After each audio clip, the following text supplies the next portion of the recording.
Program yathu ya lero ya Zodiac Exclusive tikhale tikucheza ndi Dr. Joyce Banda amene anali mtsogoleri wa dziko lino.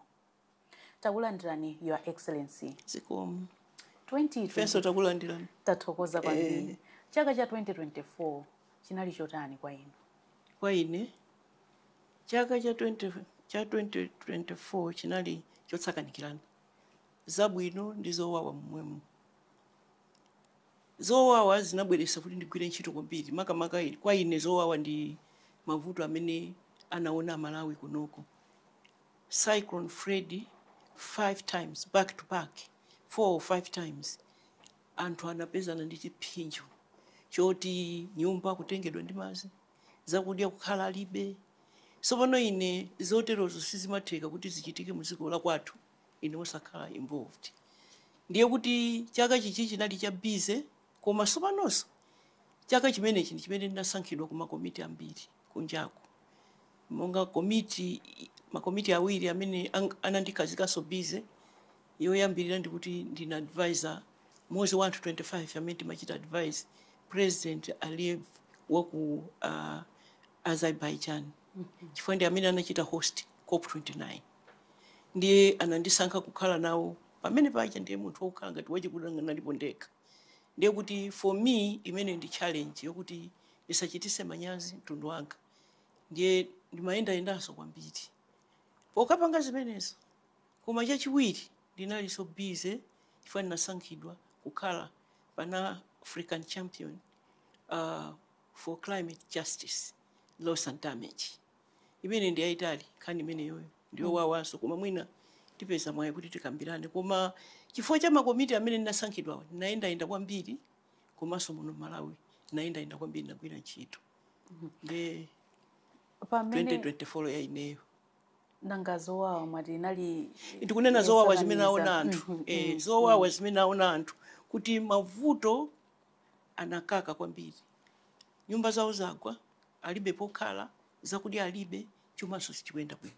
Ndiye kuti zinthu zingokwera, the suffering of the people, that's what I mean. Kuti nali chowawa, so kwa enafe observing that and trying to do something about it. Mine zikutero mkapena ntatere, kapena ntagawa thumba limodzi la chimanga, kapena ntangotenga nawo kawa ndatumize ku school. Kuwawa kumene akuona anthu kuja, iwe ukakhala involved ukuma kuwawaso. Ndiye mene mwafotokozera mukuti chinali chaka ndithu chotangwanika kwa inu. Mwina you are one of the former presidents amene mumaoneka kuti simukhala basi mumakhala nthawi zonse mukutakataka. Mudziko muno angakhale mayiko akunja. What motivates you?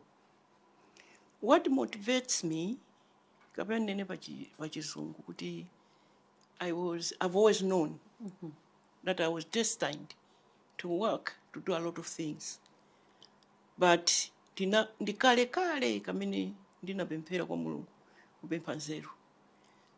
Mumaziwa kuti Mfumu Solomon anali ophunzira kwambiri amatero. Koma anagwada pansi kumpempha Mulungu nzeru. Nzeru zimene amapempha iye uja kwa Mulungu ndi wisdom. So for you to be a leader of anything, of an organization, kandi kuchalichi kandi kuti umafunika kuti sukulu unapanga, ma certificate uli nawo, koma nzeru zochokera kwa Mulungu. Zimene amazichita kuti wisdom. Ndenga kale mutasegula textbook iliyonse simuzazipeza mene mujamo wisdom imachokera kwa Yehova. Ndiye nditapanga zimene zija, I think inali ndi zaka 30 pamene wina ndi amene anandisegula maso kuti moyo wako kuti ulongosoke zinthu zako zikhale organized. Chifukwa moyo wathu umene timakhala inu ndini ndiwo ufupi kwambiri. Ngakhala atakupasa Mulungu zaka 80 pa 80 po umangozizimukaso zata. Ine zanazana linali ndi zaka 40. Bambo nyumba muno a Chief Justice ndibweresera cake. This is a very important birthday for you. I'm going to celebrate 75 years in a month. I don't know what happened to the time. Taija imatamanga. Ndiye kuti moyo wako ulongosoke umafunika kukhale ndi mission statement. Kodi moyo wanga uno inunso ndikuziwa kuti ndikukuzani muli nayo kale. Koma alipo ena samalemba. Koma my advice would be for those that are young kulemba mission statement. Ndiye yanga ndinalemba ndili zaka 30. Ndiye ndinene koma ndinene pachizungu timveke bwino. I made up my mind at that age that I will spend my life assisting women, girls and youth gain social and political empowerment through business and education. Ndiye kuti amene amasatira moyo wanga amaona kuti ine chimene ndimapanga ine ndikuphunzitsa anthu school, phunzitsana school, training, university, kunja, Malawi muno. 2, kutakata. Asimayi tiyeni tipange business. Imene ndi mission statement yanga. Ndimaona kuti through business they can gain social and political empowerment. Ngakhale pakomo mayi osatakata opanda chicho samatoledwa kwambiri ndipo amazunzika kwambiri. Koma ukakhala kuti ukutakata ana ako samapita ku school, chipatala ukoza kutamanga. Gaining social and political empowerment. Musapeza kuti kumapeto kwake amene amayima ndale etu amene tinapita kukaima UMP ndale timakhala kuti tinali nazo. Chifukwa kuima chisankho simasewerayi ku Malawi. Palibe amene amapasidwa ne silver platter. You have to compete on equal ground. It does bambaji. Ndiye kuti wewe ukhali nazo. Ndiye zimapezeka muzapeza kawiri. Munthu amene amasankhidwa kukhala MP makamaka nthawi yaini anali woti osa kuchokera ku business. Mumaziwa kuti ine 1990 ndinayambisa bungwe limene tinkalitchula kuti National Association of Business Women. Ndiye tinkathandiza azimayi anzathu kukhala ndi ma business. Sindikunena ma business achetu amasewera. Tinazalemera zija zoopsa zija. Zoti timatha kufika pa garaja kugula magalimoto kachi. Azimayi timatha kuchoka pano kupita ku China, kuchoka pano kutenga ndani osati ndalama za kuba. Koma kupanga business ndiponso mwayi wake president nthawi ali ya president Muluzi amapereka mwayi kwambiri kwa anthu a business. Ndi azimayi tinapanga ndi ma business amphamvu. Koma zinazapezeka kuti azimayi 5 amene tinali mbungwe limene tinazathera kukakhala ma MP komanso kukakhala nduna ine mpaka nokafika State House. Ndiye mission statement yangayo ikugwirizana ndi zimenezo. Ndiye kuti ine mukandifunsa loti bwanji mumatakataka mumathamanga magona. The mission, it's my mission. It's my mission statement. Ndiye ndikapitirira ndikhandi mene ndikuuza kuti it's my calling. Ambuye ndi amene anandiuza kuti ntchito yako ndi kutakataka kwanu kupita kunja kugwira ntchito kuno ku Malawi anthu amaona ngati kuti kwambiri mwina mukuthandiza mayiko akunja mwina ndikumalangiza ma president ena apa tukamba pompano mumalangiza president ena ku COP29 kuti mwina dziko lino la Malawi sili kupindula kwambiri ndi ino ngati mtsogoleri wakale wa dziko ndi mmene mayiko ena akunja akupindulira chifukwa chani? Ndiye mundiyankha. Ndiye mundiuze mtsogoleri wakale amene amatakataka ngati nokha mwanena kuti umathamanga mumatakataka mumagwira ntchito izi ndi izi nokha mukuti dziko silipindula ndi kutakataka kwanu kwake kuti ukambazo kuti mwafotokoza kuti ndimapita kunja komanso ku Malawi kuno kugwirako ntchito zina ndi zina zachifundo zina ndi zina zachifundo. Koma you mentioned kumayambiriro kuti chaka cha 2014 kunali zinthu zambiri zimene Malawi amakumana nayo mavuto azachuma ndi zina zoti mukudziwa kuti ndamanga nyumba zingati ndamanga ma district angati nyumba za anthu amene anavutika ndi madzi. Do you know how many? I've built houses in 4 districts. And now I haven't stopped. I'm building still. Ine ndamanga kulimbuli tu mizi iwiri. Ndiye ndamanga kwa mfumu na Zombe ku Palombe muzi wa Tundu. Ndiye ndamanga ku Zomba mizi iwiri. Ndiye panopo ndikumanga kuti kujeni ku Mangochi. Ndamalizanso mizi iwiri anthu anga anapita ukachita handover maki. Mundiuze wina ndani president wakali wamanga nyumba zochuluka choncho. A president Muluzi ndi ine tinafunsidwa kuti tikhale ma goodwill ambassador. Tithandizire nkhani za kuyenda kwa madzi. Sikuti iwo mmene ndi anatisankha ife timamanga zofanana. Zimene tinachita mofanana ndi muzi uja uli kunkulu uja amanga anthu 60 chakuti houses. Koma president Muluzi na usana tamanga ndikumanga nyumba kuti kwa Nkulambe ku Palombe. Ine Joyce Banda Foundation inamanga nyumba ku Mulimbuli kwa Nazombe ku Zomba ku Mangochi pano tikumanga so ku Mangochi mpaka ku Nkatape. Ndi ma president angati amene mukwaziwa ino kugwira ntchito choncho muti mukandiuze kuti dziko langa sili kupindula ndi liti limene atulankani mutazandipasa credit for what I've done because ine sindikuziwa amene wathamanga ndine ine ndikuthamangatu ndagawa chimanga ku Nsanje ku Longwe ku Zomba kuti ino simaona amalawi azanga kuti ine munomo ndimagwira ntchito sindimalikiriranso kuti ndikhale ku State House. Whether I'm in State House, whether I have a position or not, I work. Kunja ndimapita kuja ndiye kukapalanso sopano kuti ndikatola kumene kuja zimene ndimapasa anthu chimanga ndimagawacho nyumba ndimamangazo mukayangane voti iliyonse ya boma ngati namba ndatenga ndamaboma. Ine pamene amatisankha kukhala goodwill ambassador ntamaliza kale mizi iwiri kumanga ndekha nalengeza ku mtundu wa Malawi amene mmandikonda birthday yanga ikubwera pa 12 April mundipase matumba a cement. Tinakachita function ku stadium kuja kumusi kwake kuja. Anandipasa anthu cement malole ndinamanga miezi iwiri. Sikuti inamanga ndi boma ya. Ndi atatisankha ine ndi a President Muluzi kuti mukhale ma goodwill ambassador. Tinalandira makalata. Anatiuza kuti tibweranso tikuitanani kuti tikambirane budget yokuti ikuthandizireni kumanga nyumba za anthuzi. Ndiye ino mukafunse kumene kungatana tiitana. Moti nyumba zimene ndikukuzani mizifolo ndatamangayi. Anyamata anga ku Joyce Banda Foundation cement amatenga pa matola kusowa ndilole yoti anyamulire. Ndiye kumatamanga. Ndiye kupatulapo ukusankhana ukhala goodwill ambassador nthawi imene dziko lino linakumana ndi namondwe wa Fred. Mumakumana ndi mtsogoleri wa dziko lino mwina ukambirana nkhani yokhuzana ndi mavuto ena ndi ena amene dziko lino lukumana nawo. Ndimakumana ndi President Muluzi amene nimagwira nawo ntchito ngati izi. Iwo so magwira zawo ine nimagwira zanga. We meet and compare notes. Iwo akamakachita launch nyumba zawo ndimaperekeza. Ine ndikamakachita launch zanga amandiperekeza. Ndipo nyumbazi yamanga ndi Joyce Banda Foundation. Kuchokera ndalama zondipasa zanga. Ndiye ndinamva kuti mathamangaso inatulankani kumati zili musona. Zipezeka bwanji musona. Timalize kaya pa sona yo ikubwera tikambirana. Nanga mtsogoleri wa dziko lino Dr. Lazarus Chakwera mumakumana nawo mwina ukambirana nawo zina ndi zina zimene Amalawi akumana nazo pakadali pano. Ayi. Tinakumana nthawi imene posankhidwa za ucheni za Cyclone Fred koma pano situkumana naye. Posachedwa pomba pa 14 February 2025 mtsogoleri wa dziko lino Dr. Lazarus Chakwera anali mnyumba ya malamulo kukapereka mmene zinthu zilili mdziko muno pa Chingerezi umati State of the Nation Address SONA imene Amalawi kunja kwambiri analankhula kwambiri mwina pa zimene mtsogoleri wa dziko lino analankhula. I'm sure Your Excellency kuti you have been following these issues. Maybe what is your thoughts on the SONA? Nothing. The issue of SONA is a statement a president gives to the nation about policy, direction, imene boma ikuchokera kuti ikupita kuti. Zinthu zili bwanji tizikonza bwanji. Ndiye kuti ndi president ndi boma yache. Ine sindili boma ya. Koma ine ngati mene mwachitira inu, we can react towards the SONA. Ine ndinakhala president. Ndipo ine ndinaperekapo SONA. Pamene ndimalowa ine kukhala president, dziko la Malawi lili apatiri. Kaya muna musana kule. Tili pamenepa. Anthu akugona filling station, alibe mafuta, chakudya palibe, magesi palibe. Komanso anthu atapita ku mademo kunsewu 21 ataomberedwa ndi mfuti ndi apolisi. Mukumbukira? Ndiye kuti ndinalowa muzivomera tunangasoma mundifusacha. Tili limodzi ndiye tizikuveka. Ndiye kuti ndinalowa povuta pacha. Maganizo anga ndionera kuti ndiye tiyenda bwanji. Ndiye ine ndi style yanga.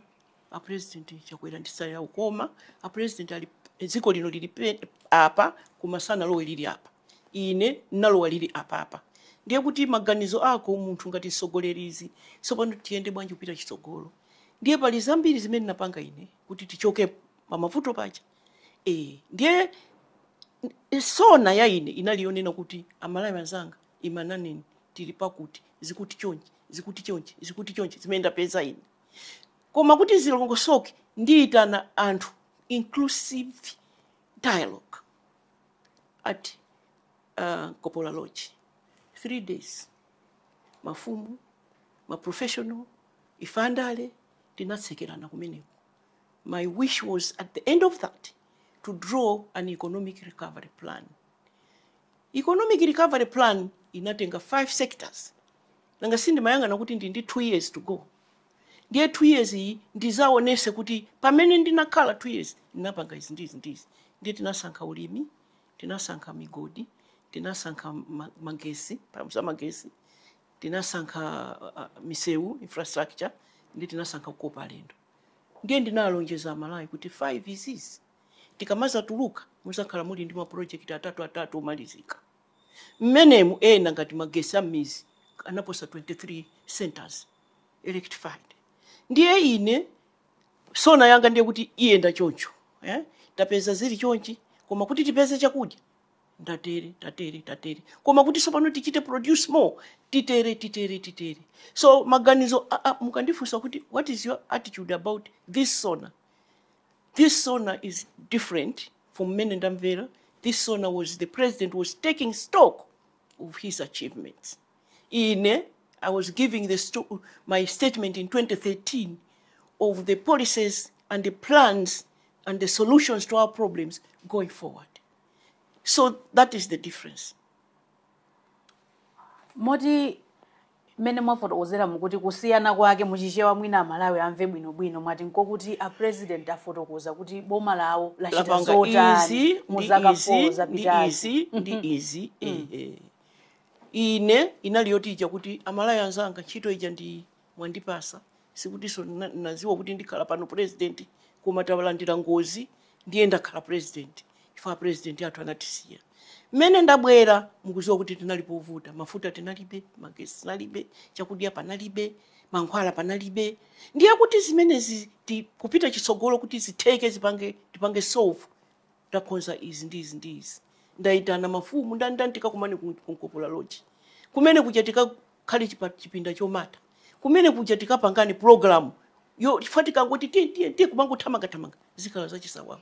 SONA imene mtsogoleri wa dziko lino anapereka ku mtundu wa Malawi anthu ena mafotokoza kuti malingana ndi malamulo mtsogoleri wa dziko ameneka kufotokoza izi munakamba inuzi kuti mukambe zimene mwachita for the past year and the policies amene mwakhazikitsa ngati boma kupita chitsogolo. Koma SONA iyi ikuoneka kuti ndi yachilendo ikukamba zitukuko zokha zimene zachitika zaka 4 zapitazo.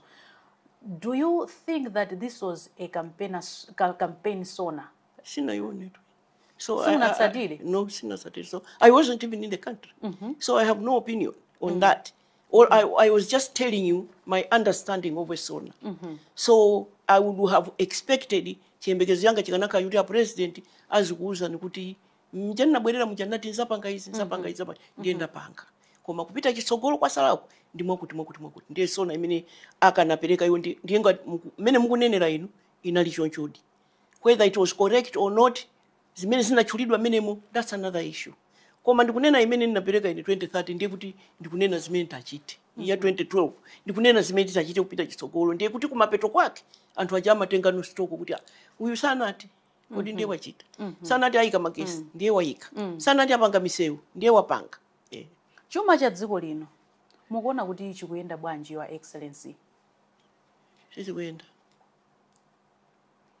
Sizi kuyenda pali mavuto sopano anthu akufuna kuti tizinama.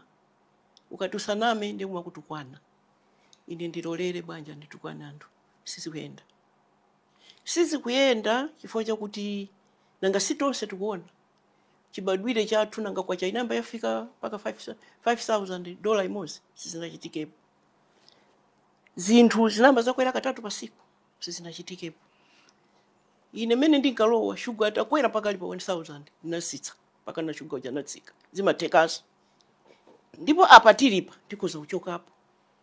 Ndinanena kwina kwake kuti it's not even rocket science. Zikoza utheka izizi. Ndiye mukandifunsa kuti chuma chikuyenda bwanji. Chuma chivuto limene lalikulu limene limachitika paziko kuti pafike pokaka chonchi anthu azidandaula azivutika including you and I. Ndilonena kuti ndalama zakunja ziyenera kubwera zambiri. We must find ways as a nation to get forex. Chuma chakunja chikabwera chimabwera munjira zingapo koma china ndiye kuti nokha mukulima mukuchita produce mukuchita export ndalama zikubwera. Ndiye chimabwera china chokugawirani anthu makubiti. Ndiye ndingonena kuti ine kapena ndinachita mwayi kuti pamene ndinalowa ndinatakataka kupeza zimenezo zobwera zopasidwa ndi anthu komanso zathu zopanga fodya uranium ndi zina zimene tingatuluse kunja kubweretsa ndalama. 1. Number 2, chimene chikuchitisa kuti tikhale pa mavuto ngati awawa ndi chakuti ndalama zija zikabwera ine ndikuona ngati zikubwera zochepa because we could produce more. Ine ndimachita export sabola. Pakali panopo order imene ndimakhala nayo ngakhale chaka chatha inali 80 containers. koma tinatumiza 10. Why? Sabola uja sakulimidwa okwanira. Sabola ndiye crop imodzi yosavuta kulipira, yosavuta. Koma anthu aja kulima, koma anthu aja kulipira kulima. For some reason, sindikuziwa ineyo maganizo anga ndikuganiza kuti support yochokera kuboma ngati extension services to identify it as a crop imene ingalemerese anthu. Chifukwa 1 kilo timapereka 7,000. Mundiuze crop ina imene muno Malawi timagula 7,000. Koma even with that price, osaoneka be sabola uja ukwanira. Ndiye kuti ndalama zija zikapita sabola uja kapita kuja ndiye kuti kukubwera forex. Ndiye forex si kubwera yokwanira ma export athu ndi ochepa. Ma export aja sikuti ndi ochepa kuti tili ndi soka sizingateke. Hayi nditu. That's why I'm saying it's not rocket science. Just increase our exports, forex will come. Number 1. Number 2, ndi zoti gawira anthu. Zoti gawira anthu zichepa chifukwa chakuti mayiko akunja adula kuti ya iso pano sitizigawa ndalama ifeyo zipanga nokha. Koma ziko ili President Bingu wa Mutharika, may his soul rest in peace, ananena kuti Malawi is not poor, it is the people that are poor. And indeed, chifukwa ife akuti the rutile we have pasipa kuno kulilongwe kukasiya are the highest deposits in the world. Why should we be poor? Ifeyo anthu ena maneno kuti blantyre half of it is sitting on iron ore. Ifeti ndi rubies, ifeti ndi gold. Siku lina Dr. Kalinde kafa nabwera ndili ku nyumbako. I think it's a year and a half ago. Packet ya gold. Akwasitenga kuti ali kumusiku kumachenga konkono. Ndakubweresera kuti mukaonesa president what we have. Ndinabwera nazo. So all I'm trying to say is that if we were able to export more, we would get more forex. Number 2, vuto la chiwiri ndilonena kuti sopano zija ndalama zija zikapezeka kuzidya kwache sizimafunika kuti zizidibwa ngati masuku ya. You must control expenditure, get more and control expenditure, then ndiye zimabalansana bwino hapa. Koma kungoti zikabwera nazoni. There's no austerity measures so kuti anthu nkuziona kuti apopo ndiye kuti zikusevedwa ndalama apopo. Mene ninapanga ine nangonena kuti minister aliyense basi mabenzi onse bwezana. Ndiye onse anabweza mabenzi. Kale tuti makhala ife ni magalimoto awiri. Ya mwamba ndi Mercedes Benz. Ya mwamba ndi Mercedes Benz. Ndi nanguti tonse tibweze magalimoto. Ndipo ine nadula salary yanga 30% kuti achose azipereka kumakoha. Every Malawian kuguziwa maka ma officials abo makuzo kuti mene tafikira apa mene zaputira apa tichite sacrifice yoti achite encourage as Malawi kuti awosa akuchita chani akuchita control ndiye kuti ndalamazi zikusungika. Number 3, inflation yathu ikukwera out of control. Nayo kwacha ikuchita depreciate out of control. Koma chachikulu kwambiri when in a country like this chakudya pakomo self sufficiency ndimene imapangisa kuti chuma chicha chioneke kuti inflation ikusinda. Koma anthu ambiri agona ndi njala pano. People don't have food. There is no way you are going to get 100,000 thumba la chimangalire 110,000. Some imeneyo nde ineyo ikundivuta kumvesesa. It's not balancing out. It is for that reason people now have no money, have no food. Ndiye inuyo muli ndi chimanga chogulisa. Ndiye ine sindi kugula because I can't buy. Ndiye kuti inuyo simukagula sopo kwa ujali ndi hoka. Ndiye kuti ujali ndi hoka sakagula ujeni. You see what I'm saying? So there's no money is not circulating because money is not there. It's not enough. There are no austerity measures and there is not enough forex coming into the country. Ndalama zakunja sizikula zokwanira. Kuti tiyambe kunena economics yeni ndiye timazunguza Malawi. Malawi sakutimva tifoti kunena chizungu cha mabuku. Koma kumanena mene ndikunenera pamo ndiye kuti Malawi akumva vuto lakula kwambiri. Thumba la fetereza lili 110. Pamene sakutira fetereza pakumo palibe chakudya. Pamene pakumo palibe chakudya chuma chikusaka chuma chikusika. Chifukwa anthu akungochita concentrate on survival. Your Excellency, zimene mwakamba apazi, I can assure you kuti ndakhala ndikucheza ndithu ndi nduna za boma. Ngati pomwepa mwakhala inupa. Kufotokoza kwake kumakhala ndine nduna ayi inu sinduna inu ndi munthu wankulu kwambiri your excellency inu simungakhale nduna yayi koma ndikungoti pampando kumwemba munakhala kalekale pano pasiringamakambeza nduna kuti inu ndi nduna inuyo azimaye tizitukulana toka tizitukulana pamene mwakhala apa ndikungoyerekezera kuti pampando ngati omweyo ndakhala ndikucheza ndi nduna zosiyanasiyana mwina zimene mwakambazi si zinthu zachilendo kuti forex mdziko muno tikuyeneka tizipanga export zambiri kuti tizipeza ndalama zakunja ndi zina zotero ndikuchita so ndimafuna ndifunse kuti zikuvuta pati anthu ali ndi nzeru zimenezi mfundo zimenezi akuti fotokozera ife Malawi koma zimene zikuchitika pa ground ndi zosiyana zikuvuta pati kuchita kunena ndi kuchita zimasiyana sinu mwati kuti iwe sukugwira ntchito Malawi kungogwira kunja koma ndakuonesani nyumba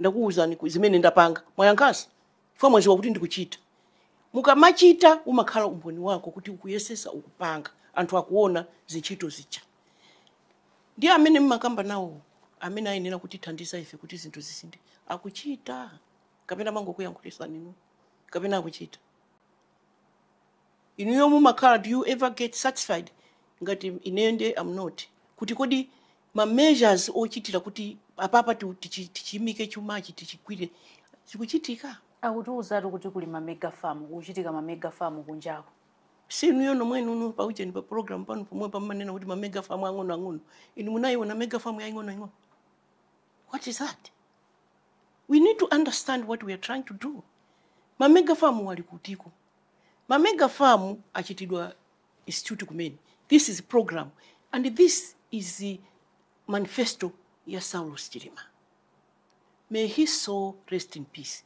mwina akanakhala ni ali moyo akanatuuza what he meant by mega farm timamva tayute mwakamba zimenezo kuti nkhani ya ma mega farms ndi ya Saulos Chilima can you please confirm to us kuti munali komweko mwini wake ndi ndani yeah zamwini wake zilibe kanthu Saulos contributed that towards the manifesto ine ndikakamba za rural development mukakumbukira pamene tili mu TOS alliance a president amayankhula za high five Saulos amayankhula za kuti akatatu za mega farms and so it is him talking in ndimankhula za chitukuko cha kumuzi ndiye inuyo mukhoza kuchita nokajaji kuti chitukuko cha muzi ndapanga sinapange mujatayambira kuyankhula mwina mwaziwa ndiye mega farms mene iya nkalongosolera kwa enafe ndiza kuti iya the idea ngati mwe kuti ku South Africa uja kuti kumakhala antu mafamu achi huge farms ndiye kuti akulima chakudya chakatiti ndiye kuti chakudya chechi kusefukira flooding the market ndiye kuti chaka chino mugula chimanga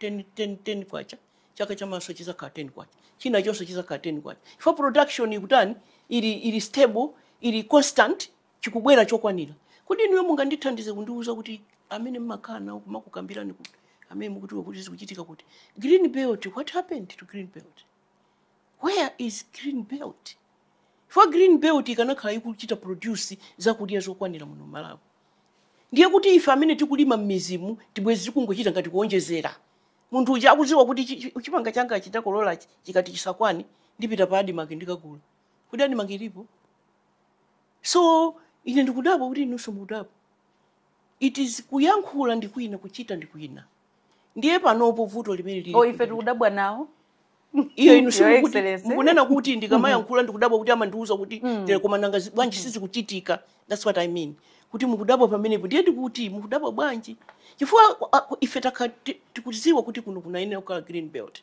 and we are one country amene ndi Mozambique ifeyo ndimapereka masiku ano chisanzo kwambiri cha mfumu akwathu a senior chief Maleme pamene president Bingu wa Mutharika anali moyo munthu uja pajanali waziri wambiri ndiye ananena kuti tikamakumba maboho ena mazi sakutuluka chifukwa level yatani yatsika kwambiri chifukwa tachita maboho ambiri muziko muno kofunika tipange madamu ambiri ndiye madamu aja wani anthu azizathirira mbewu koma mazi aja amachita sip through kumasika ndiye level ija izamba kutani kukwera muzaonanso mazi ayamba kutuluka ndiye madamu amene aja kwathu kudomasi anapanga sodamu limodzi limenelo madamu ena kumene anachita sindikuziwa ifo ena sana samali koma kwatuko linasamalika mukamaza dusa pa domasi paja muzapeza nthawi zambiri pachimanga chachiwisi mankhani yake ndimene ndiye iwo aja mfumu akwathu aja anapita si chamvula ya itatha mvula. That's why ndimachita recommend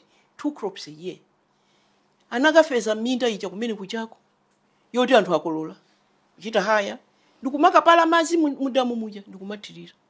He harvested 400 bags. Mene ankati mundithandize kagalimoto ndikatute chimanga changa ine ndingati box board 4 trucks. Last week analimizi akundiyimbira telefoni ndikugawa ufa uja nawo anthu amene alibe kalikosi ndangogayisa kuti ndi apaseko chawo chicha.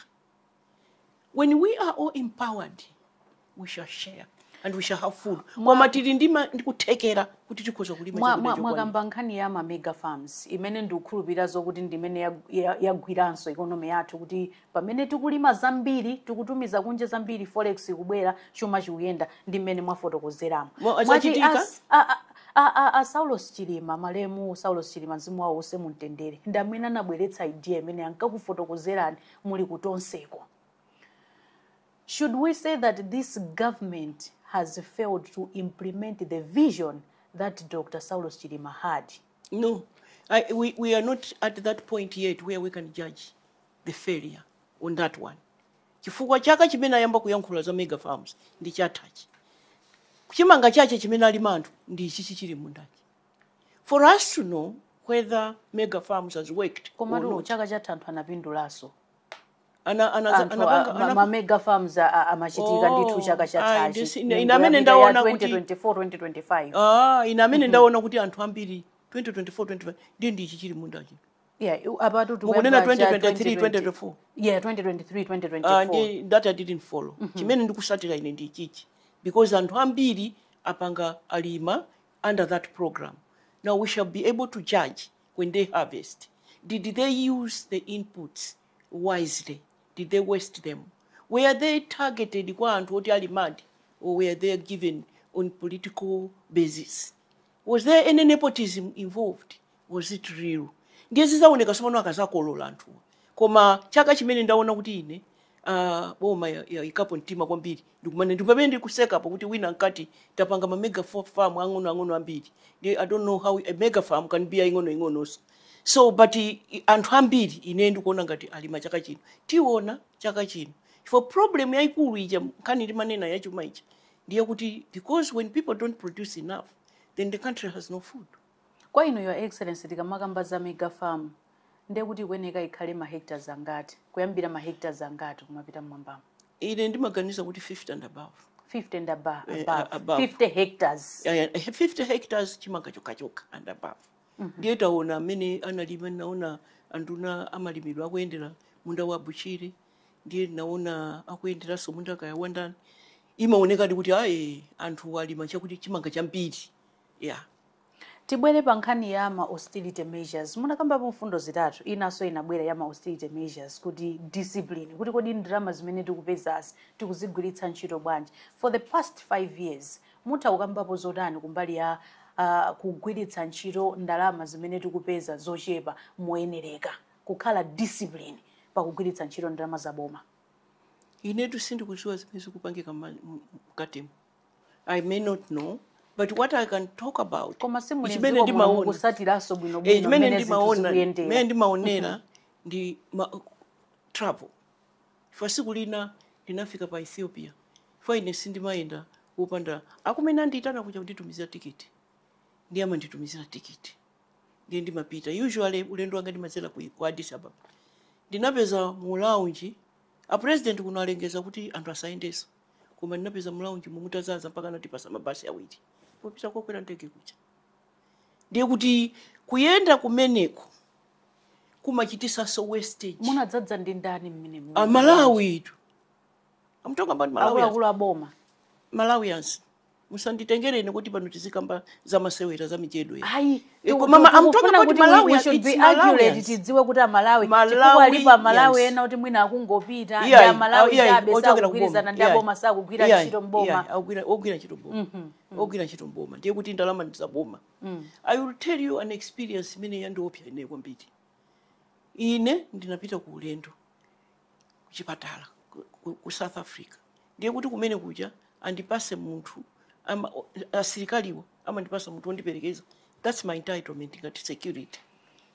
ndiye kenaka anangoti ina kuti sindipita tati bwanji chifukwa ine sizimandikhuza ngati sindimakhala ndili ndi matikiti anga ndikuyenda zanga ndiye ananena kuti akuti tikiti sanaipeze out of interest nanguti ndiye ndikugulira ineyo tafunsani anyamata tikiti ndi bwanji $1,500 ndiye kuti $1,500 ndi 4 million kwacha even at 2,000 to a dollar inali $1,500 ndiye kuti 4 million kwacha tafunsani ukoko estimate imene amati amugulire tikiti imene alepera kugula tikiti ya 4 million aliyayi tikiti yake tu inali ya 23 million mpaka ninafunsa official wanga kupita mukandifunsire kuti tikiti ya 23 million yopita ku South Africa yapita ka ulendo kake akaka ine ndagula yomweyo ulendo umenewu 4 million 23 million are you listening, are you hearing me?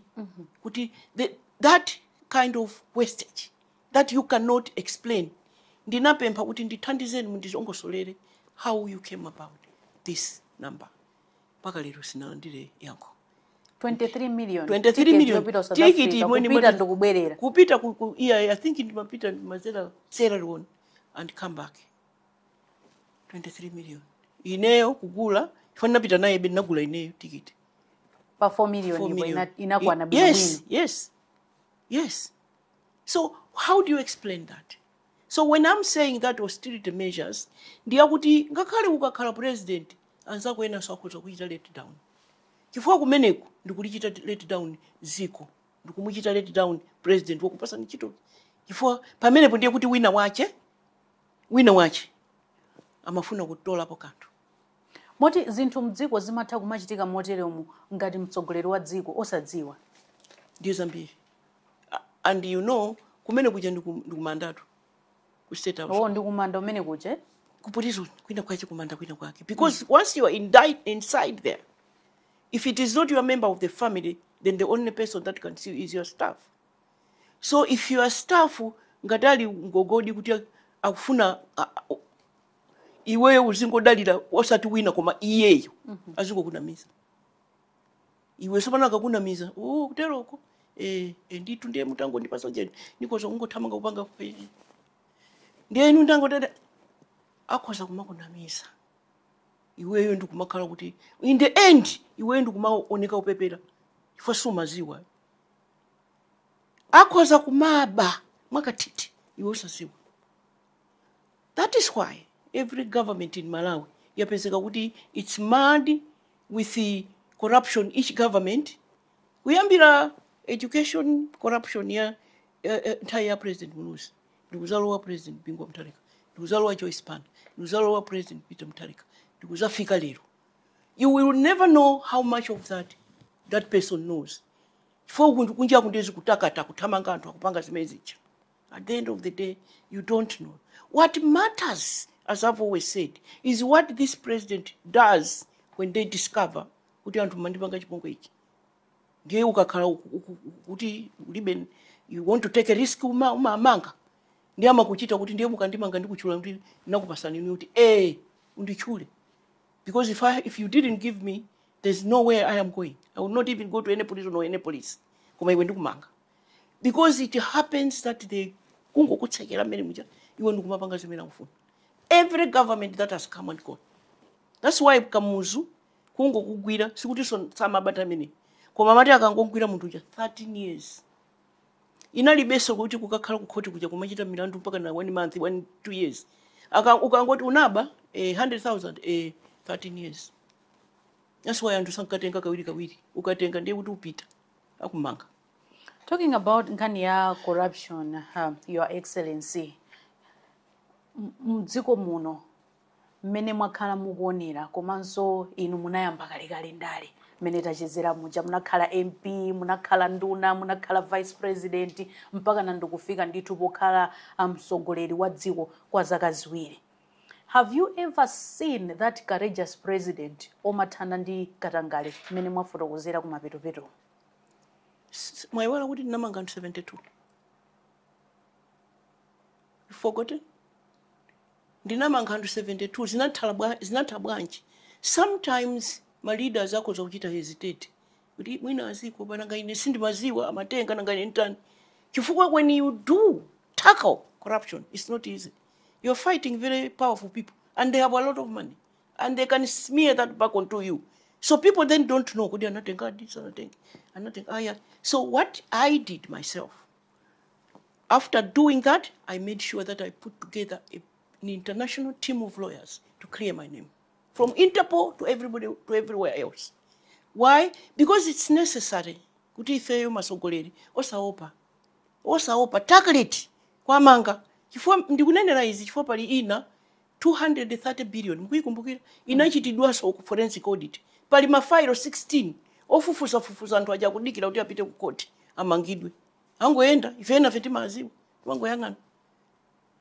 That is the problem. Koma ineyo pambali ya ineyo yanga inali 39 billion kwacha. Poko. And it doesn't matter. At the end of the day, you must do what you are convinced. Sinanga pamapeto pa zonse ngati Malawi timadalira ino. Ngati mtsogoleri wa dziko kuti ino ndamene mutitetezere chuma chathu mutithandizire kuti zinthu ziyende bwino. So ngati anthu akuba nde kuti ino ngati mtsogoleri sinde kuti you are sleeping on duty. Anthu akuyenda ni njomba anthu akuba mu boma lanu lomwe. Koma munthu mmodzi sangapange zonse. Ineyo kuti ineyo tana ndichita tipi ndi wina. Ama kuchita tipi ndi wina ukakhala ndi mwayi. Ndi akakuchita tipi ndinanena ine ku Ekama conference ku Mangochi pa 7 September 2013. I have been elected kuti anthu akuba ndalama. I have put a team together to make sure that it doesn't continue. Mukaipeza speech imene. Ndiye 1 week later, 2 weeks later ndipamene anthu anjana yamba kumangidwa. Ndipo ndi amene nanoti me ikhale kashiketi. Chifukwa second gate ya ku Capitol Hill. Chifukwa zinkaenda mabuti kuti amazinyamula tu. Zinkaenda mabuti ndiye samatsegula pa gate pachi. Ndiye nati mtsegule every gate, every car that passes there. And arrest 72 people were arrested.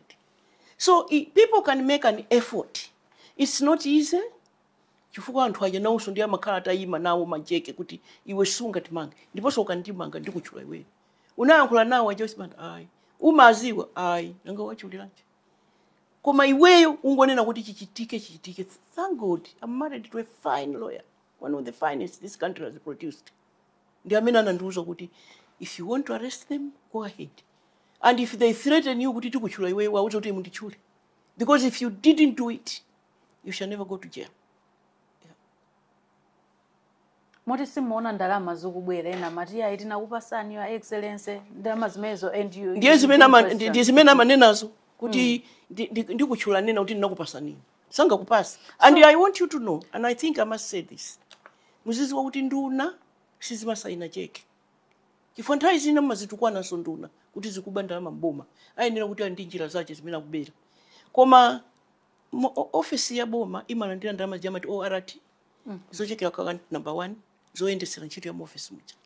Zimene zija zimachokera pa PS director kukhala pa kugwirizana programu zathu za mwezi uno ndizi.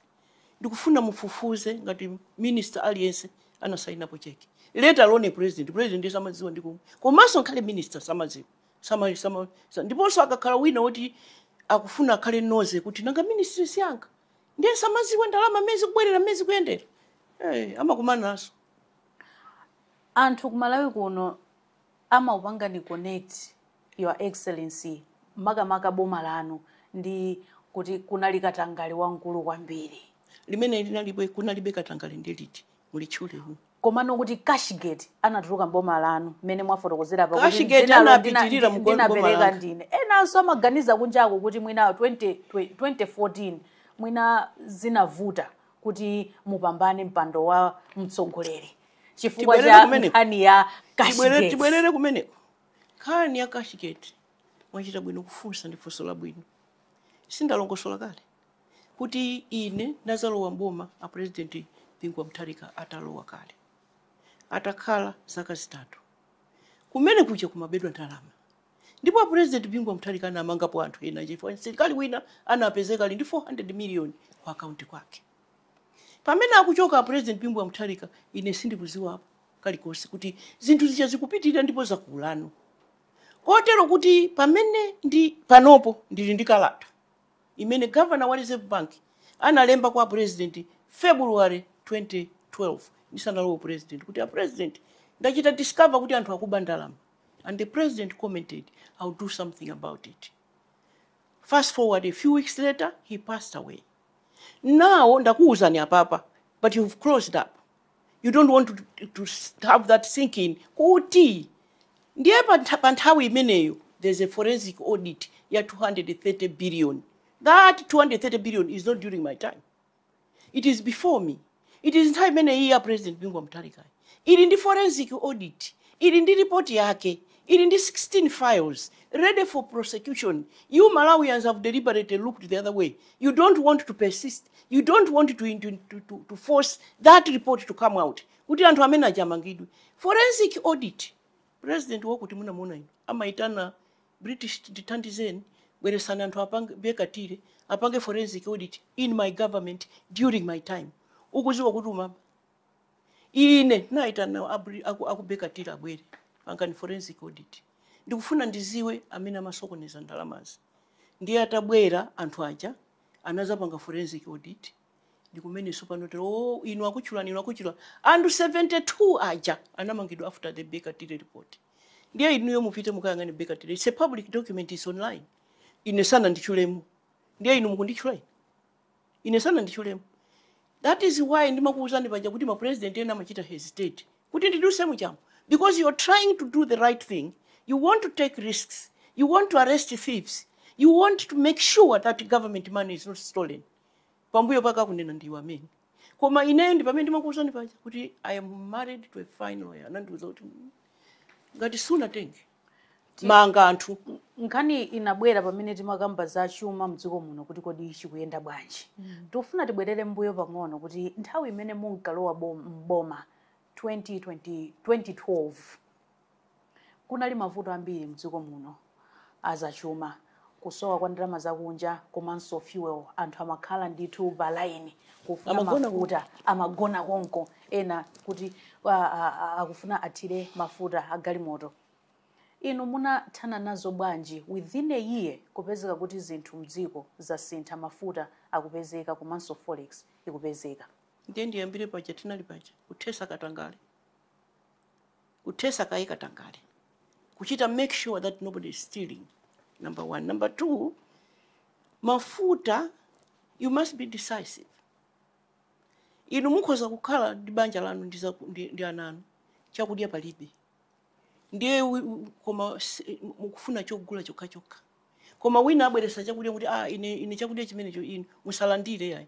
Inuyo ngati munthu amene muli responsible for your family mwina kuti bwana choni, is that okay? Is it okay? It's not poisonous. My family will be okay. Bweresani apase nantu. Chimene ninapanga ine chonena kuti amene aliyesanga ndipase mafuta abwerese. Mafuta anandipasati. Komanso nanena kuti kusowa kwa forex ndikumene kumachitisa kusowa mafuta. Chifukwa mafuta atu amasowa si mafuta, imasowa ndi forex. Ndiye ngati dziko lilibe ndalama silingagule mafuta. Ifa mafuta atu olo pano kuti kozogula pa Mozambique. Koma ngati palibe ndalama forex simugula mafuta aja. So pano ine ninapeza njira mwasanga zopezera mafuta opasidwa, even mafuta opitira kumaliro president wanga, President Bingu wa Mutharika. So amango kupasa anandigawira. Yes, anandipasa. Yes, anandipasa president wa ku Zambia, President Sata. Ndiamene anandipasa mafuta opitira kumaliro. Anandipasa 5,000 liters. Koma kuyambira pamene ndinafunafuna anzanga so pano kuti bweresani mafuta. Bweresani mafuta. Tikupasani leta, tikupasani panopo, ndipasani mafuta. Ena mangu chita donate, ena amatigulisa, ena amatikongoza. Tinapeza njira zambirimbiri zobweresera mafuta so that this country has mafuta. Yeah. It is so mafuta plus forex. Mankhwala ndi forex. Fetereza ndi forex. Magesi chakudya ndi forex. Ziko kuti liendelee na kukhala ndi forex. Number one. Number two, chuma chija kuti chizifika pamene paja chizisika mpaka na ziko lino kukwera by 3.5% in 2011-2012. Ndichifukwa chakuti boma imakana kuchita devalue the kwacha, kutsisa mphamvu za kwacha. Chifukwa sikuti kutsisa mphamvu za kwacha ndikoyipa ya. Vuto limabwera sopano what you do kuti kutsisa kwacha, kutsika kwa kwacha kucha kusapweteke anthu asambe kuwawa. Ndiye ine ntamva kuti akuti vuto lilipotsisa kwacha. Ndinanyamuka kupita ku America kuona ndi Christine Lagarde amene anali head wa IMF ndipo tu anabweranso kuno paja macheza naye nditapita kumene kuja iye anangondiuza kuti tisanakambe zambiri kusisa kwacha ngati ufuna kuti ife tikuthandize kwacha itsike by 40%.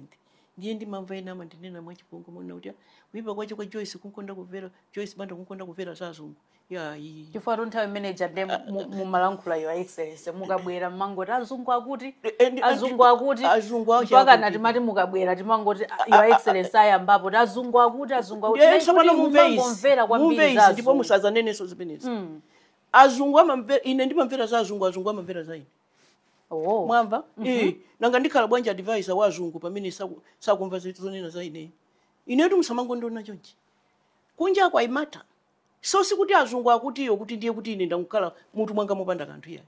It's a discussion we must enter into. This country was in a mess because there was no money. I mean, we were refusing to devalue the kwacha before I came.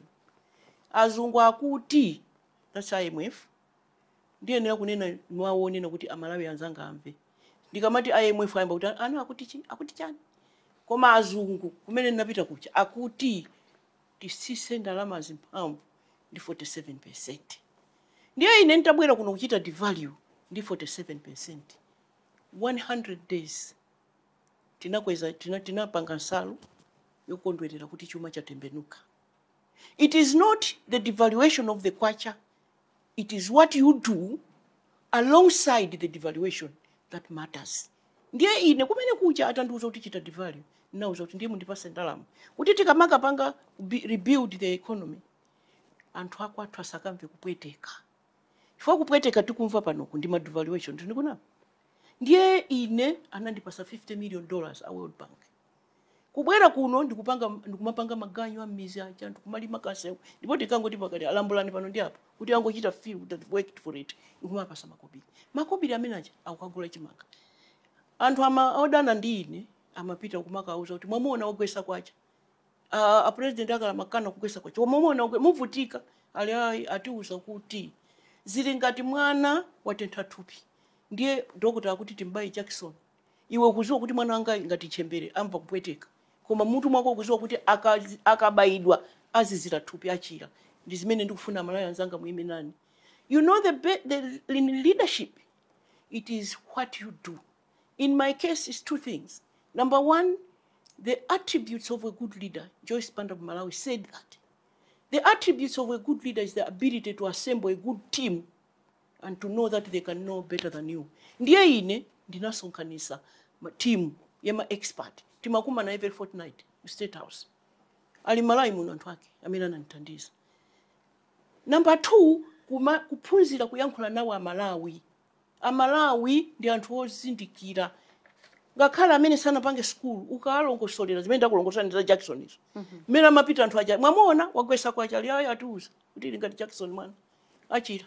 Ndipo tinaona adi kuti amalawi anamva kuwawa mashopu mumapezeka kuti ufa mulibe chimanga pansika palibe mafuta ophikira kusowa sugar amene akusowa pa nthawi imene yonso tinaona kusowa kwambiri koma ndine zinatha in 100 days. Why? Because we devalued and then we brought in money 50 million kwacha into the system to make sure kuti anthu abale anga asavutike.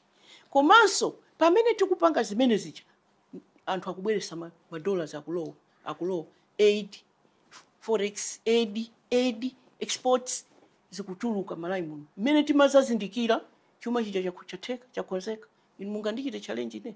By 2013 this country the economy grew by 6.2%. Ndiye mundiuze who else has grown this economy by 6% since I left 2014. Mundiuze. As we speak, kumalawi kunoko for the past 4 years, takhala we have been living on hand to mouth. Nkhani ya fuel. Kuti fuel akungobwera mdziko muno akangofika basa khati masiku tochepa we have run out of fuel. Mukuona kuti zikuvuta bati. Inetu paja ndinamanga mpaka na Nkhokwe kunzuzu mukuziwe. Tili ndi ma reservoir oti they can hold fuel for 75 days. Zitunziso zilipo ndikuyamba kumanga zimenezo. Because my belief was that down the road it is a kind of fuel okwanira. So mukundifunsa funso loti ndaliyankha kapena 6 times in this conversation. It is Forex. No, Chimene I chikuvuta ndi mean now for the Forex. leaders, leaders amene tili nawo pakadali panopa. Ndio imene chikuvuta ndi Chikuvuta my Forex. ideas osewa ndekuti Chikuvuta ndi Forex basi. Chikuvuta ndi Forex. Find ways of bringing a lot of Forex should into we say the country. that they have failed to set up a very good team, like you said, kuti you No. had a very good team imene makumana nayo Yanga ya at ine. Fortnite kuti Yanga ya zonsezi ine. muthane nazo Yanga ya within a ine. short period of time. Inali Charles Chuka. Yanga ya ine inali Professor Kaira nanali ku Chansa College. Timu ya ine inali Maxwell Nkwezalamba amene anali minister wanga wa finance. Timu ya ine inali tikati ujeni Alan Chirima anali ku Ekama. Timu ya ine inali Professor Matthews Chikaunda. Every fortnight timakumana. Ndiye amene aja ndi ma economist. Ndiye amene amandiuza kuti apa titere. Iweyo ukakhala leader amene aja inena kuti wamvere. You can be a leader and you can be a doctor. Wachipatala. Sungaziwe zonse zachuma. Ufunaso anthu achumacha. You can be a leader and you can be a social scientist. Uyangana za chitukuko cha anthu cha mizi ngati ine. Uyenera anthu amene aja uyankhule nawo kuti uzindikire choyenera kuchita ndipo uyenera kumamva. That's what I mean. Koma zonse pano mundifunsa mafunso awa 10 times. Bwanji zikuvuta ndi Forex mai. Forex kuti ibwere muziko ndiyo pasidwa ndiyo bweresa toka through exports kuti Forex ibwere. Mu conversation yathu mmakamba poso nkhani zina kuti anzanu kunja ukuthandizani kuti you were also connected internationally, you were connected. Munakhalapo nduna yoona za maubale a dziko lino ndi mayiko akunja. Ubale wathu pakadali pano dziko la Malawi ndi mayiko akunja mukuona bwanji? Ubale wathu wapanopo ndi mayiko akunja unali wesi ndi umene naupeza ine. Pamene malemu President Bingu wa Mutharika mzimu wonse mutendere unalili pamene amachoka ine ndikubwera. Unali wesi paja si ubale wathu ndi Britain unali utata. Ma ambassador atitabwezerana. Panopo si unafike pamenepo. Ubale wathu ndi mayiko akunja ineyo I don't know koma I don't see kuti uli wesi. Yeah. The issue is not ubale ndi anthu akunja ya. The issue is Forex comes from so many different ways. It's not another ambassador who will give you money for your country. It is what you sell outside that brings money into the country. So pano ife panthawi manager tikuchita so to export uranium wambiri. So pano ndikuti rutile amene tinayo kasiya are the highest deposits in the world. Tindi gold, tindi rubies, tindi zina zonse, tindi bauxite, tindi coal. How much of that is coming into the country? How much money? I don't know. But that is another way imene ingabwerese ndalama. Two, imene ingabwerese sindiwenda kuuza simple things like sabola, like our agriculture can bring in Forex here. Kodika muzu amachita export minerals gati. It was Ford basi. Ndikumabweresa ndalama zokwanira za kunja. Your Excellency Tibumire Kai Vangono. Iyi ndi Zodiac Exclusive ndipo program yathu ya lero tikucheza ndi Dr. Joyce Banda amene anali mtsogoleri wakale wa dziko lino la Malawi. Takhalani pomwepo.